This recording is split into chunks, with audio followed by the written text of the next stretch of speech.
Hello दोस्तों, स्वागत है आपका हमारे यूट्यूब चैनल पे। कैसे हैं आप सब दोस्तों? चलिए आज स्टार्ट करते हैं हम सूरदास जी का जो भ्रमर गीत सार है, जिसके संपादक डॉक्टर रामचंद्र शुक्ल जी हैं, उनके द्वारा संपादित जो भ्रमर गीत सार है, उसके आज हम 91 से लेकर 100 तक के पद को इस वीडियो में पूरी तरीके से कंप्लीट कर देंगे। पिछली वीडियो में हमने इसके पहले के सारे पद जो हैं वो कवर किए हुए हैं। अगर आपने उन वीडियो को ना देखा हो तो एक बार मैं रिकमेंड करूँगी कि आप उन वीडियोज़ को ज़रूर देखें। तो चलिए आज हम स्टार्ट करते हैं। क्या है कि मधुबनिया लोगन को पति आए, मुख औरे अंतर्गत और पतियां लिख पठवत है बनाए।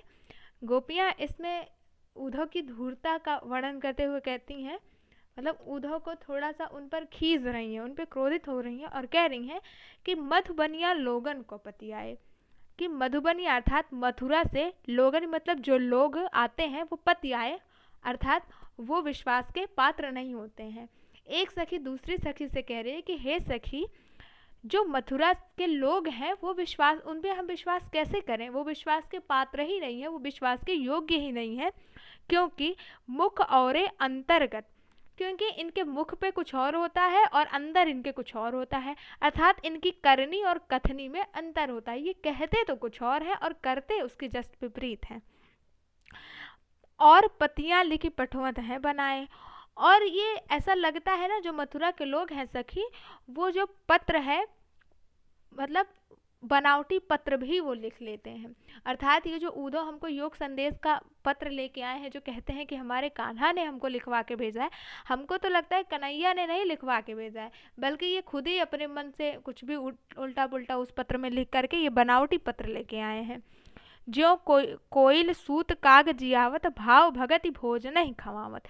ये व्यवहार इन मथुरा वालों का बिल्कुल उसी प्रकार से है, जैसे कि ज्यों कोयल सूत, कोयल सूत मतलब कोयल का अंडा या कोयल का बच्चा, जिस प्रकार से कोयल अपना घोंसला नहीं बनाती है और वो अपने अंडे को कौवे के घोंसले में ले जाकर रख देती है, क्योंकि दोनों में बड़ी समानता होती है, दोनों के अंडों में, तो कौवा समझ नहीं पाता है कि वो उसका अंडा है या फिर किसी और कोयल ने आके रख दिया है।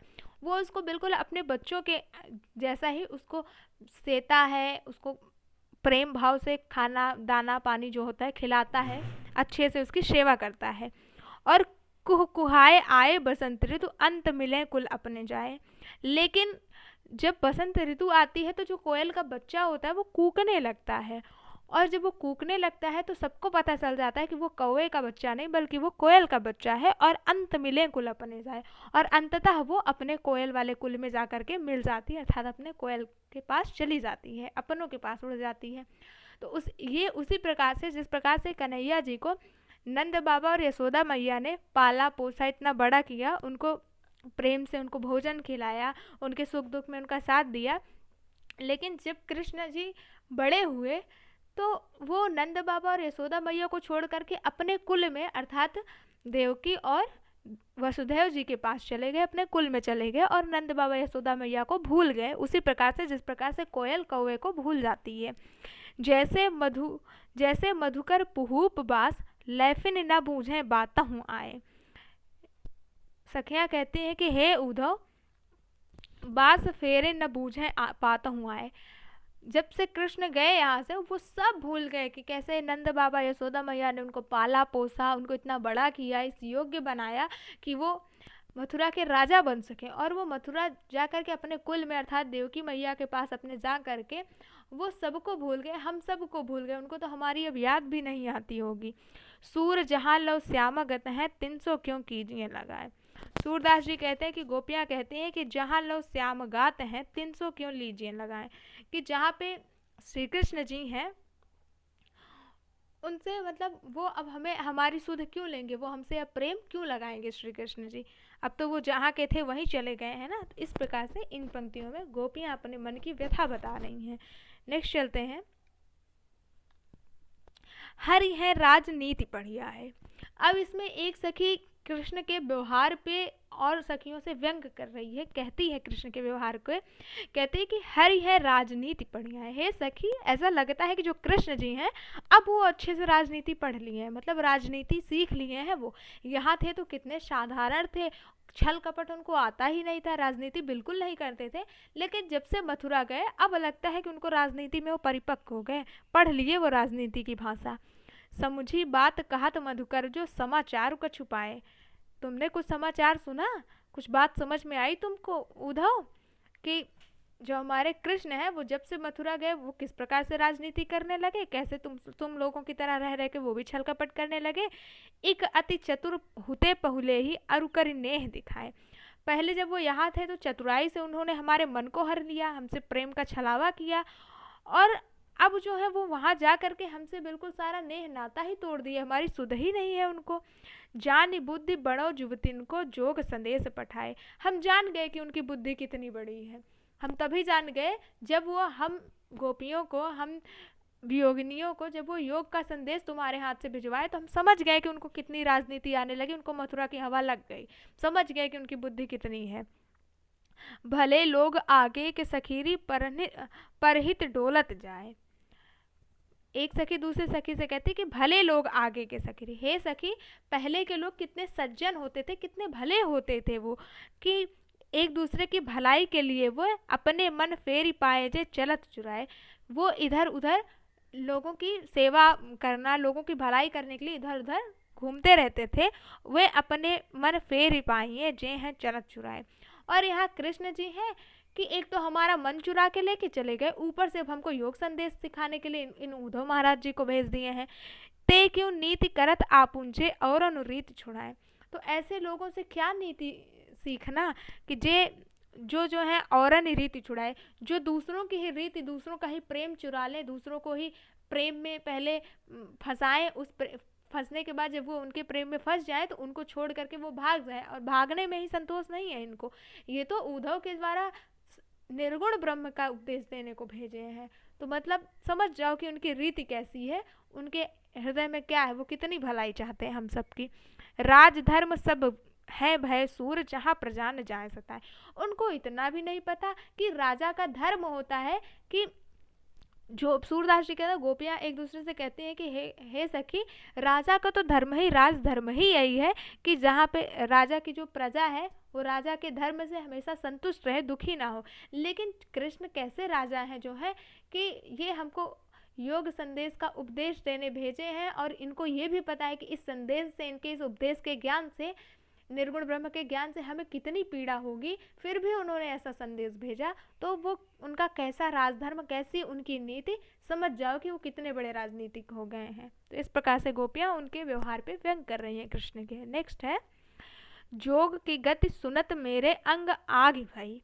अब इसमें गोपियाँ उद्धव को फटकारती हुई नजर आती हैं और उद्धव से कहती हैं कि हे उद्धव, जोग की गति सुनत मेरे अंग आग भई, कि जब तुमने ये जोग की साधना हमको बताई, योग का ज्ञान हमको देना प्रारंभ किया, तो इसको सुनते ही मेरे अंग में आग लग गई हो, जैसे मेरा अंग अंग जलने लगा है विरह की अग्नि से। सुलग सुलगी हम रही तन में फूंक आ निदई। पहले ही हम श्री कृष्ण के वियोग में सुलग रहे थे, जल रहे थे थोड़ा थोड़ा करके, और तुम अपने इस योग, निर्गुण ब्रह्म के योग के ज्ञान रूपी ये जो फूंक है, इसको मार करके तुमने हमारे हृदय की अग्नि को और ज़्यादा धधका दिया है, और ज़्यादा बढ़ा दिया है। जोग हमको भोग को चाहे कौन सीख सिखाए। हे उद्धव, तुम बताओ हमको कि हम सबको तो यहाँ निर्गुण ब्रह्म का जोग सिखाने आए हो, कहते हो हम जोगी हो जाएं, और कुब्जा को तो भोग कहते हो, कुब्जा को तो श्री कृष्ण का सानिध्य देते हो, उनको सानिध्य प्राप्त हो, तो श्री कृष्ण के साथ उनका भोग कर रही हैं, उनके साथ उनके सानिध्य का आनंद ले रही हैं। तो कौन सीख सिखाई तुमको, ये सीख किसने सिखाई है, ये ज्ञान तुमको किसने दिया है उद्धव। सिंह गज तजी तिरही खंडत सुनी बात नहीं। क्या तुमने कभी सुना या देखा है कि जो सिंह होता है अर्थात जो शेर होता है, वो गज अर्थात हाथी को तज छोड़ करके तृणहि खंडत तिनके को खाता है, अर्थात घास के तिनके को कभी खाते हुए देखा है किसी शेर को, हाथी को छोड़ करके। मतलब हाथी उसका शिकार है शेर का, और वो हाथी को ना खा के घास के तिनके को कभी खाते देखा है तुमने शेर को उद्धव। ये बात तुमको नहीं लग रही होगी, असंभव लग रही है ना। तो बिल्कुल उसी प्रकार से हम सब युवतियों को तुम यहाँ जो योग ज्ञान देने आए हो, योग का जो निर्गुण ब्रह्म का उपदेश देने आए हो, ये समझ जाओ कि तुम्हारे निर्गुण ब्रह्म को धारण करना हम सबको कृष्ण को भूल करके ये असंभव है। कर्म रेखा मिटत नाही जो विधि आन ठाई। गोपियाँ कहती हैं कि हम ब्रह्मा जी के द्वारा जो हमारे कर्म में, जो हमारे भाग्य में लिखा है, वो किसी के मिटाने से मिटेगा नहीं उद्धव। जो हमको मिलना है वो हमको मिलकर रहेगा। अगर हमारे भाग्य में श्री कृष्ण से वियोग में दुख ही लिखा है तो हमको दुख ही भोगना स्वीकार है, लेकिन तुम्हारा ये निर्गुण ब्रह्म को स्वीकार नहीं करना है। सूर हर की कृपा जापे सकल सिद्धि भई। सूरदास जी कहते हैं, गोपियाँ कहती हैं कि जब हमारे श्री कृष्ण की कृपा हम पर होगी तो हमको सारी सिद्धियां अपने आप प्राप्त हो जाएंगी, हमको मोक्ष अपने आप मिल जाएगा। उसके लिए हमको तुम्हारे निर्गुण ब्रह्म को अपनाने की आवश्यकता नहीं है। इस प्रकार से गोपियाँ उद्धव से उनके निर्गुण ब्रह्म का खंडन करते हुए अपने श्री कृष्ण के प्रेम का बखान करती हैं। नेक्स्ट चलते हैं। उद्धव जान्यो ज्ञान तिहारो, जाने कहाँ राजनीति लीला अंत अहीर विचारो। अब इसमें गोपियाँ उद्धव जब उनको निर्गुण ब्रह्म का लगातार उपदेश दे रहे हैं, उनको कह रहे हैं कि आप निर्गुण ब्रह्म को अपना लें, कृष्ण को छोड़ दें, उनसे प्रेम करना त्याग दें, तो गोपियाँ खींच जाती हैं, बहुत क्रोधित हो जाती हैं और वो आवेश में आकर के उद्धव को खरी खोटी सुनाती हैं और कहती हैं कि उद्धव जानो ज्ञान तिहारो, हे उद्धव हम जान गए तुम्हारे ज्ञान को, हम तुम्हारे छल को अच्छी भली भांति पहचान गए हैं। जाने कहाँ राजनीति लीला अंत अहिर विचारो, हम समझ गए ये जो तुम राजनीति कर रहे हो, प्रपंच कर रहे हो, ये जो तुम दुष्टता कर रहे हो हम सबके साथ, हम समझ गए कि ये सब सारी माया छली तुम्हारी ही है, ये सब कपटपूर्ण व्यवहार तुम्हारा ही है। ये जो हमको योग संदेश का ज्ञान तुम देने आए हो, ये तुम स्वयं अपनी मर्जी से आए हो, ना कि हमारे कन्हैया वो तो अहीर विचारो, वो तो बेचारा भोला भाला सा ग्वाला है। हमारे कन्हैया तो भोले भाले ग्वाले हैं, उनको कहाँ राजनीति आएगी। राजनीति तुम मथुरा वालों को ही आती है। हम सब अयानी एक सयानी कुब्जा सो मन मानो, तुमने तो अपने मन में अच्छे से मान लिया है ना, तुम तो ये धारणा बना ही चुके हो ना कि हम सब ब्रजवासियाँ, हम सब गोपियाँ तो एकदम तुम्हारे आगे, तुम्हारे ज्ञान के आगे एकदम अज्ञानी हैं। तुम ये बात मान चुके हो ना, मानते हो ना इस बात को। तुम्हारी नज़र में तो सिर्फ एक कुब्जा ही सयानी है, वही एक तुम्हारी नज़र में बुद्धिमान स्त्री है। आयत ना ही लाज के मारे मानो कान खिसायो, हमको तो लगता है कि कन्हैया लाज के मारे नहीं आ रहे हैं, उनको बड़ी लज्जा आ रही है यहाँ आने में। क्यों आ रही है लज्जा? क्योंकि वो तो तुम्हारे ही सिखाने से, तुम्हारे ही कहने से तो वो कुब्जा से विवाह किए थे, क्योंकि तुमने तो, तुम्हारे नज़र में तो कुब्जा ही एकमात्र योग्य और बुद्धिमान स्त्री है, इसीलिए कन्हैया तुम्हारे बहकावे में आ गए और तुम्हारे कहने पे कुब्जा से विवाह कर लिए। परंतु विवाह के बाद उनके समक्ष सारे सत्यता आ गई, सच्चाई आ गई। अब जब सच्चाई आ गई तो वो अपने इस करनी पे बहुत लज्जित हैं और लज्जा के मारे वो वापस ब्रज में नहीं लौटना चाहते हैं। अब हमको समझ में आ गया। उद्धव जाहूँ वहाँ धर ले आयो सुंदर श्याम पियारो। फिर एक गोपी कहती है कि हे उद्धव जाओ वहाँ पे और हमारे सुंदर श्याम अर्थात हमारे श्री कृष्ण को, हमारे प्रियतम को जाओ और हाथ पकड़ के प्रेम पूर्वक लेके आओ उद्धव। ब्याहो लाज धरे 10 कुबरी अंतरिकान हमारो, हमको बिल्कुल ये इस बात की चिंता नहीं, इस बात का बिल्कुल फर्क नहीं पड़ता है कि जो हमारे कृष्ण जी हैं उन्होंने कुब्जा से विवाह कर लिया वहाँ जा कर के, इस लज्जा से वो यहाँ नहीं आना चाहते ना, तो उनसे जाके कहना कि हम सबको कोई अंतर नहीं पड़ता है कि वो ऐसी 10 कुब्जाओं से विवाह कर लें, उनके साथ रह लें, तो भी अंत में तो वो रहेंगे हमारे ही ना। इस बात का हमको भान है, हमको पता है ये बात, इसीलिए तुम जाओ और हमारे कन्हैया को प्रेम पूर्वक हाथ पकड़ के लेके आओ उद्धव। सुनरी सखी कछु नहीं कहिए माधव आवन दीजिए। इतने में एक सखी दूसरी सखी से कहती कि हे सखी सुनो तो, कछु नहीं कहिए माधव आवन दीजिए। हे सखी कन्हैया को कुछ मत कहो, उनको आने तो दो यहाँ पे एक बार मथुरा में, उनको एक बार ब्रज में आने तो दो, उनको कुछ कहना मत सखी। जब ही मिले सूर्य के स्वामी हाथ कर लीजिए। सूरदास जी कहते हैं कि एक सखी दूसरी सखी से कहती है, अर्थात एक गोपी दूसरी गोपी से कहते हैं कि हे गोपी कन्हैया जब यहाँ आए तो उनको कुछ मत कहना, क्योंकि हमारे प्रियतम, हमारे स्वामी जब यहाँ आए, एक बार आ तो जाएं, एक बार उनके दर्शन तो मिल जाएं, फिर हम कभी अपने मन की संतुष्टि के लिए हंसी मजाक में उनसे इस बात का जाहिर कर देंगे इस बात की जो नाराज़गी है, लेकिन अभी उनसे कोई भी नाराज़गी जाहिर मत करना, कुछ भी उनके समक्ष उनको कुछ कहना मत, नहीं तो वो लाज के मारे पहले ही नहीं आ रहे हैं बेचारे, पता लगा तुम सब कुछ कह दी और वो फिर से चले गए, तो इसलिए उनको कुछ कहिएगा मत। इस प्रकार से इस पंक्ति का अर्थ समाप्त होता है। नेक्स्ट चलते हैं।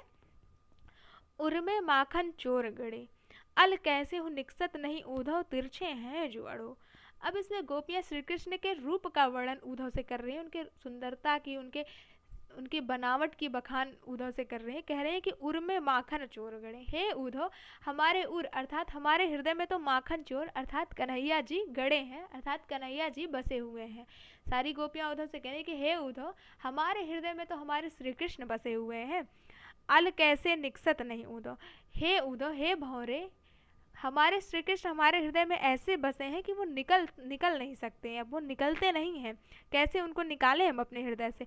तिरछे हैं जुआड़ो, क्योंकि उनका ये जो त्रिभंगा शरीर है, जैसे कोई चीज़ सीधा सीधा होता है और किसी चीज़ में उसको डाल दो तो वो जल्दी निकल जाता है, लेकिन कोई तिरछा अगर है, वो भी 3 जगह से अगर मुड़ा हुआ कोई चीज़ अगर किसी चीज़ में, जैसे कोई अलमारी है उसमें 3 तरीके से मुड़ी हुई कोई वस्तु रख दो तो वो जल्दी उसको निकालने में कठिनाई होगी ना, और अगर कोई सीधी चीज़ रख दो तो निकल जाती है। उसी प्रकार से गोपियाँ कह रहे हैं कि हे उद्धव हमारे श्री कृष्ण हमारे हृदय में उनका जो त्रिभंगा रूप है वो इस प्रकार से समा गया है कि वो आसानी से निकलेगा नहीं अब वो।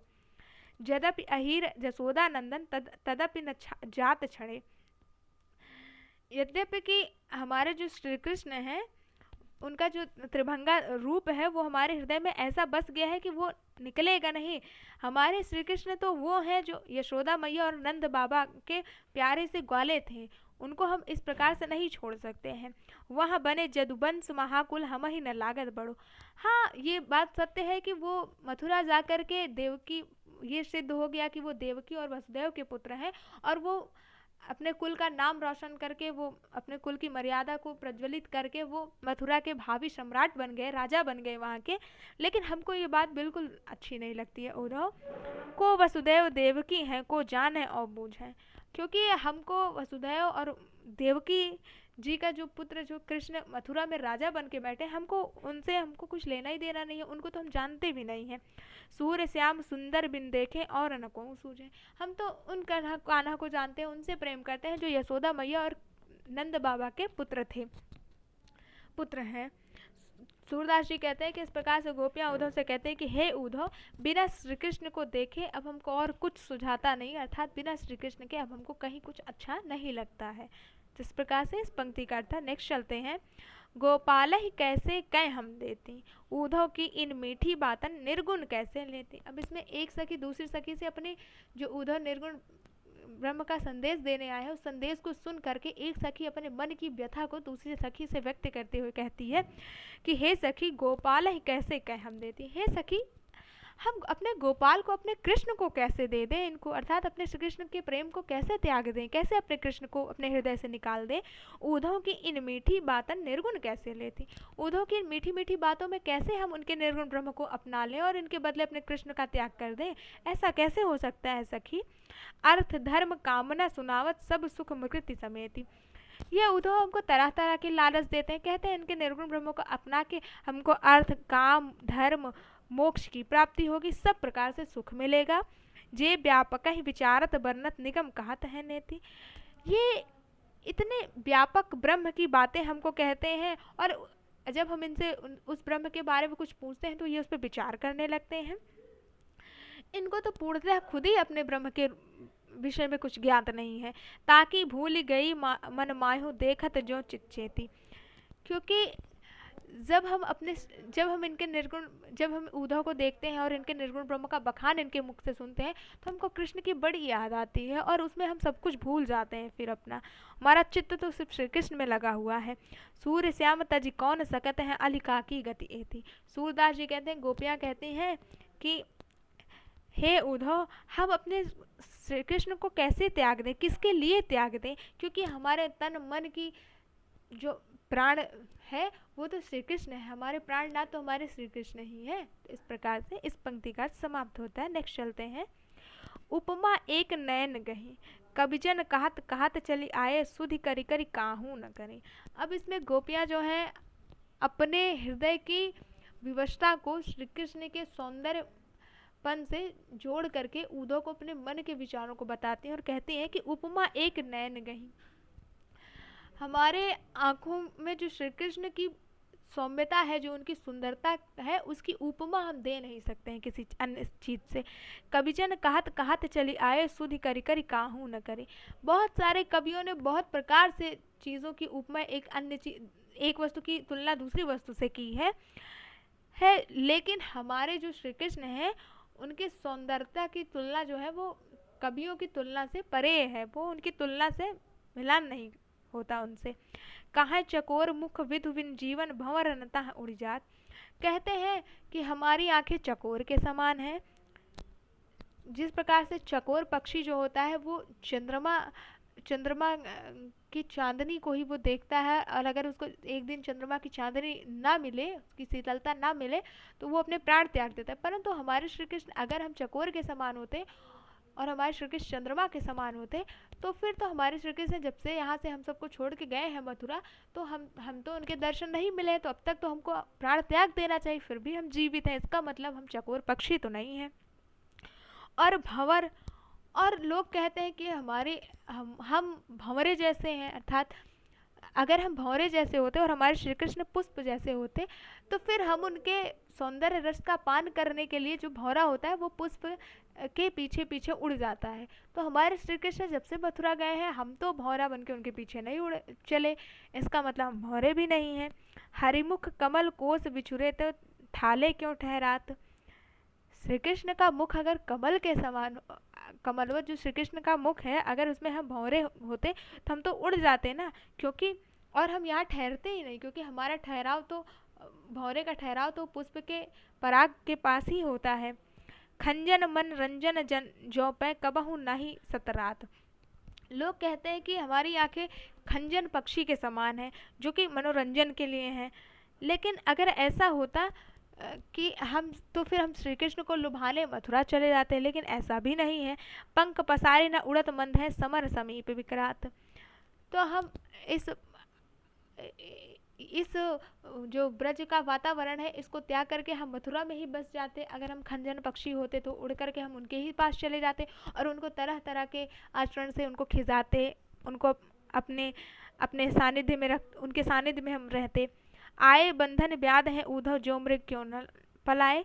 लोग कहते हैं कि फिर हमारी आंखें मृग के समान है। अगर हमारी आंखें मृग के समान हो, तो जब उद्धव व्याघ रूपी उद्धव जब यहाँ पे आए अपने निर्गुण ब्रह्म का उपदेश देने, तो उनको देख करके, जिस प्रकार से व्याघ को अर्थात मारने वाले को जब मृग देखता है, तो वो छुप करके जा करके किसी घने जंगल में चला जाता है, जहाँ उस व्याघ को, उस सिंह को, वो सिंह वहाँ तक पहुँच ना पाए। लेकिन हमारे साथ तो ऐसा नहीं है। जब से ये उद्धव आए हैं, हमारी आंखें इनसे छुपी नहीं है, बल्कि इनसे तर्क वितर्क कर रही हैं और अपने श्री कृष्ण के विषय में इनको भी ज्ञान दे रही हैं। तो ब्रज लोचन विनु लोचन कैसे प्रतिछिन अति दुख बाढ़त। तो इस प्रकार से गोपियाँ कहते हैं कि अगर हमारी आंखें जो है मृग के समान होती, तो वो श्री कृष्ण, तो वो उद्धव के आने पर वो छुप जाती, अर्थात उद्धव से वो इस तरह से वार्तालाप ना करती। लेकिन हमारी आंखों का ये जो दुख है, वो किसी से इसकी तुलना नहीं की जा सकती है। जो हमारे श्री कृष्ण से वियोग में जो हमारी व्यथा है, वो किसी से तुलना करके बताई नहीं जा सकती है। सूरदास मीनता कहूँ एक जल भरी संग न छाड़। सूरदास जी कहते हैं, गोपिया कहती हाँ, मछली एक ऐसी, मछली के समान कह सकते हैं कि हमारी आंखें, क्योंकि जिस प्रकार से मछली को जल से बहुत मोह होता है और मछली जल को त्यागते ही प्राण त्याग देती है और हमेशा जल से इतना प्रेम करती है कि वो हमेशा जल में मग्न रहती है, उसी प्रकार से जो हमारी आंखें हैं, ये मछली के समान है, जो कि बार बार श्री कृष्ण के वियोग में अपने आप को गीली की रहती हैं, अर्थात भिगोए रहती हैं। हमेशा इन नयनों में श्री कृष्ण के वियोग में जल भरा रहता है। तो इस प्रकार से गोपियाँ तरह तरह की तुलना का मान बता रही हैं। नेक्स्ट चलते हैं। हरिमुख निरख निमेख विशारो, तादिन ते मनोभय दिगंबर इन नैनंद के तारे। घूंघट पट छाड़े वीथिन माँ आहनिस अटत उघारे, सहज समाधि रूप रुचि एकटक तरत न तंक ते तारे। सूर सुमति समुझत जिये जानति ऊधव बचन तिहारो, करे कहाँ ये कहो न मानत लोचन हटी हमारे। अब इसमें गोपियाँ कहते हैं कि हरिमुख निरख निमेष विशारे, कि जो श्री कृष्ण का मुख है, जो श्री कृष्ण का वो सौंदर्य मुख है, उस मुख को हम किस प्रकार से भूल जाएं, कैसे भूल जाएं। तादिन ते मनो है भय दिगंबर इन नैनन के तारे। हमारी आंखें तो श्री कृष्ण हमारे लिए ऐसे हैं जैसे आकाश के समान हो, और हम तारे, हमारी आंखें तारे के समान हो, जो एक टक आसमान में ही रहती हैं और आसमान को ही निहारती रहती हैं। घूंघट पर छाड़े वीथिन माँ आहनिस अटत उघारे।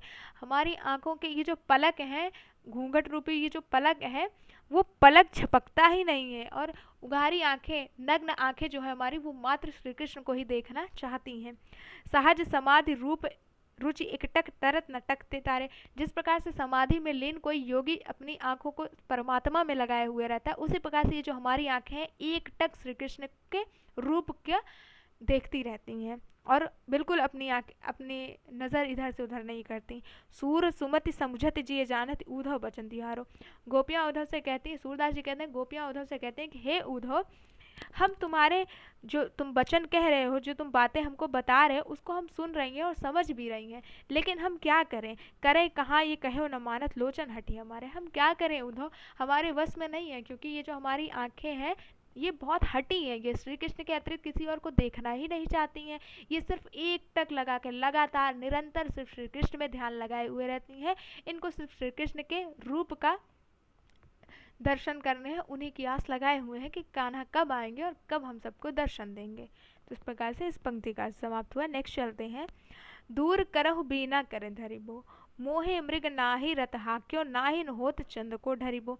अब इसमें राधा जी गोपियों से अपने विरह की व्यथा को बताते हुए कह रही हैं कि दूर करहु बीना कर धरिबो। एक सखी है जो वीणा, जो बजाने वाला वीणा होता है, उसको अपने हाथ में धारण करके बजा रही है, तो राधा जी का दुख और बढ़ रहा है। तो फिर राधा जी अपने दुख को बढ़ता हुआ देख के कहती हैं कि दूर करहु बीना कर धरिबो, हे सखी इस वीणा को दूर कर दो, इसको धारण मत किए रहो। मोहे मृग नाही हाथ रथ हाक्यो, नाहिन हो चंद को ढरिबो। क्योंकि इस वीणा की धुन से जो चंद्रमा का मृग है, जो चंद्रमा के रथ का मृग है, वो मोहित हो रहा है, और इससे क्या हो रहा है कि वो आगे नहीं जा रहा है, जिससे कि चंद्रमा ढल नहीं रहा है। कहने का तात्पर्य है कि वियोगिनियों के लिए जो रात्रि का समय होता है वो काटना अत्यंत ही कठिन होता है, और इसी प्रकार से आज की रात जो है वो बहुत, आज की जो रात्रि है वो बहुत लंबी है, और हमारे लिए इसको पार करना बहुत ही कठिन सा प्रतीत हो रहा है। बीती जाहि पै सोई जाने, कठिन है प्रेम पास को परिवो।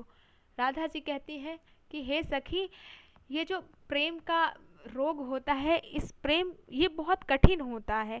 प्रेम में फंसना और किसी से प्रेम करना, और जब वो आपका प्रेमी आपसे दूर चला जाए तो उसके प्रेम में तड़पना, ये बहुत कठिन होता है। ये जिस पे बीतती है वही जान सकता है।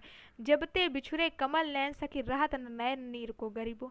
हे सखी, जब से कमल नैन अर्थात श्री कृष्ण जी हमसे बिछुड़े हैं, जब से वो हम सबको छोड़ के चले गए हैं, हमारी आंखों से तो जल रुकता ही नहीं, अर्थात हमारी आंखें निरंतर उनके याद में आंसू बहाती हैं, हमारी आंखों से लगातार आंसू बह रहे हैं। शीतल चंद आगिन समलागत, कहीं धीर कौन विधरिबो। हे सखी, ये चंद्रमा की शीतलता है वो सूर्य के अग्नि के समान जला रही है हमारे शरीर को, अर्थात वियोग की अग्नि में ये चंद्रमा की शीतलता भी काम नहीं आ रही है, हमारा अंग अंग उनके वियोग में जल रहा है। और इस परिस्थिति में हम कैसे धैर्य धारण करें, कैसे अपने हृदय को ये सांत्वना दें कि श्री कृष्ण जल्दी आएंगे, जबकि उनके आने की तो कोई सूचना भी नहीं है।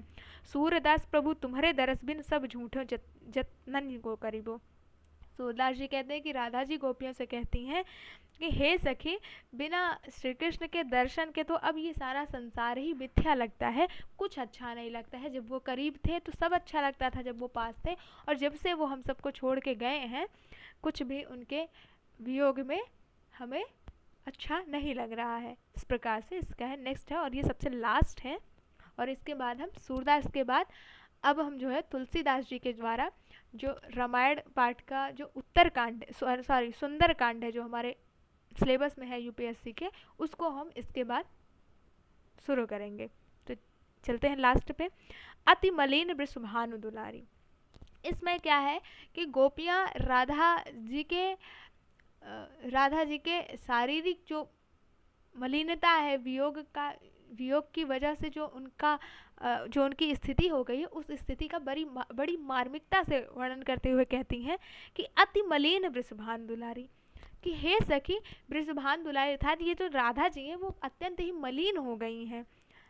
हरि श्रम जल अंतर तिनु भीजे ता लालच न धुआवत सारी, क्योंकि इनका हृदय और इनका शरीर जो है श्री कृष्ण के प्रेम प्रेम नृत्य से जो मतलब प्रेम कीड़ाओं से जो पसीना था, उस पसीने से इनका हृदय अर्थात उनके प्रेम से जो पसीना उत्पन्न हुआ था, उस पसीने से इनका हृदय और इनका शरीर दोनों ही भीग गए हैं। और ता लालच न धुआ सा, और इनकी साड़ी उस पसीने से इतनी मलिन हो गई है, परंतु ये अपने साड़ी को धुलवाना नहीं चाहते हैं। क्यों? क्योंकि अधोमुख रहति उरग नहीं चितवत ज्यों गत हरे थकित जोहारी, क्योंकि अगर ये धुलवा देंगे उस साड़ी को तो उसमें से जो श्री कृष्ण के पसीने की जो गंध है, जो कि इनको अत्यंत ही प्रिय है, वो नहीं आएगी। तो इनको ये अपने तन से श्री कृष्ण की यादों को मिटाना नहीं चाहती हैं। अधोमुख रहति उरग नहीं चितवती ज्यों गत हारे थकित जुआरी। फिर एक सखी दूसरी सखी से कहती है कि हे सखी, ये तो बिल्कुल हमेशा अपना मुख जो है नीचे किए हुए रहती है, किसी की तरफ देखती भी नहीं है। उसी प्रकार से जिस प्रकार से जुए में कोई जुआरी अपना सारी संपत्ति हार जाता है और वो फिर नीचे सर करके अपार दुख व्यक्त करता है, उसी प्रकार से राधा जी की स्थिति हो गई है। छूटे चिहुन बदन कुमिलाने ज्यों नलनी हिमकर की मारी, जिस प्रकार से नलनी पे जब बर्फ पड़ता है तो नलनी कुम्हला जाती है, व्याकुल हो जाती है। उस प्रकार से राधा जी का ये जो बदन है वो श्री कृष्ण के वियोग में कुम्हला सा गया है, अर्थात व्याकुल हो गया है। हरि संदेश सुनि सहज मृतक भई एक बेरहन दूजे अतिजारी। गोपिया कहते हैं कि जब से श्री कृष्ण के निर्गुण ब्रह्म के उपदेश के संदेश को इन्होंने सुना है तो ये तो और बिल्कुल मरे हुए के समान हो गई हैं। एक विरहन दूजे अतिजारी, और ऐसी न जाने कितनी विरहणियाँ हैं जो कि एक दूसरे से अपने वियोग की व्यथा बता रही हैं। सूर्य श्याम बिन यो जीवती हैं ब्रज वनिता श्याम दुलारी।